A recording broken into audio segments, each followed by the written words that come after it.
What's good? It's your boy Logic back in here with another video, and yeah, I'm on my way to work.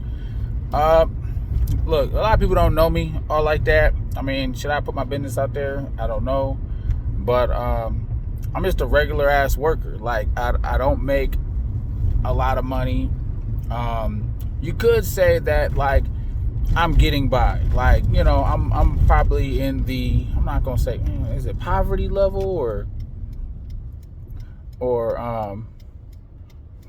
I don't know. Basically, but I make enough money to support my hobbies. I make, if I wanted to buy a PS5, I could buy a PS5 or whatever like that. It's not like I can't have things, but it's I couldn't just get up and go and just go on trips or anything like that. It's I'm making it sound like I'm like a middle class dude, but I'm really not. Like, and I say this and I come out with this because it really doesn't matter to me. Like money, like outside of needing money to do bare basic shit, I mean, I guess you could call me like a minimalist, right?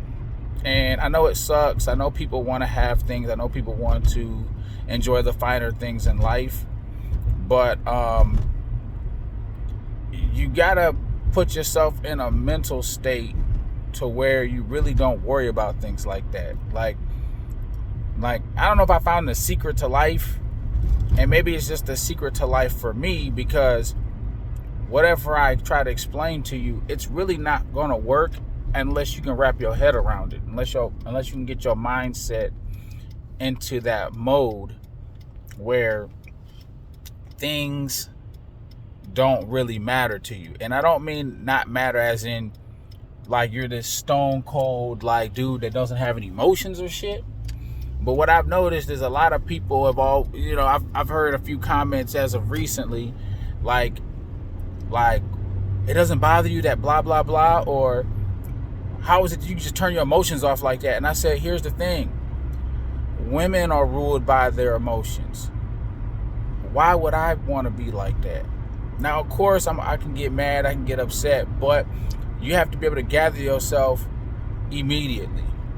The world does not afford for guys to be running off the rails, right? So I've gotten to a point where, I like comic books, anime, card games, tabletop games, stuff like that.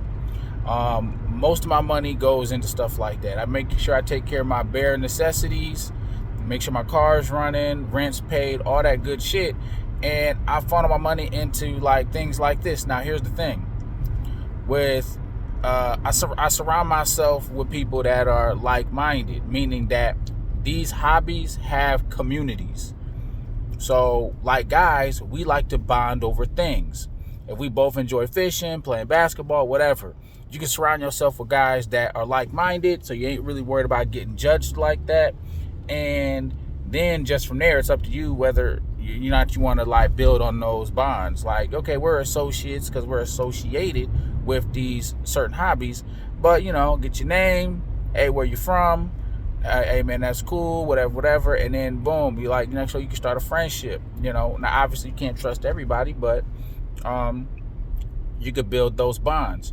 Now, here's the thing, and I always say, I've said this plenty of times, like, if you really want to be 100, friends are way more valuable than family, right? But yeah, I mean, it takes a little bit of work, but you don't get to choose your family, but you do get to choose your friends. A lot of family lead with the whole blood thicker than water, or you should do for me, or they might not come out and say it directly, but really they have the mentality is you should do for me because we related. And that's very manipulative. And you feel very obligated because you kind of be like, well, he is family, and whatever. So, but now friends, they won't necessarily try to play that angle, but that's up to you to vet them. Remember, you can leave and dip at any time. You know what I'm saying? You really don't feel that guilty because it's like, y'all ain't family. Y'all probably ain't gonna be forced in certain social situations. Oh, it's a Christmas party. All right, that same dude's gonna be there. That I said I ain't trying to fuck with you, but we family, so we gotta meet at the same function. So right there, you surround yourself with good friends, right? And then you lower the importance of money. And then to top it off, and this is probably one of the hardest parts, is you put girls on the back burner, right? How far back on the stove you want to put a girl, it's up to you. You can MGTOW, which is more or less my route, but there's degrees to it.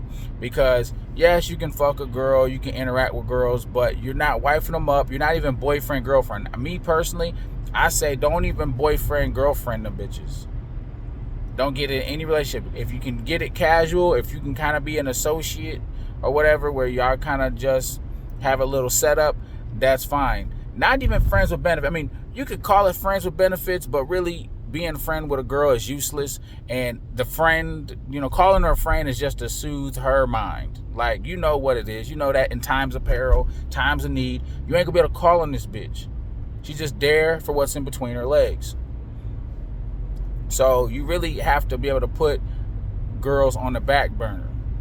Like I said, all these things take a lot of mental fortitude, because it takes a while to get to that point. Like, I've always been called like a philosopher, a teacher, whatever, just by friends, because I'm not going to sit here and say that I'm intelligent or smart or whatever like that, but I'm a deep thinker, meaning that I like to break things down beyond face value and kind of see what's behind the curtain.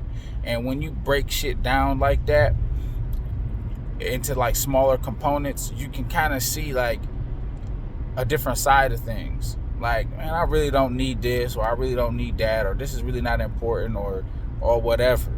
It takes a lot of effort. It's something I couldn't just tell somebody and they can just easily transition into it, especially based on their lifestyle. Now, what does help is if you already maybe a low income, because you already have a low baseline.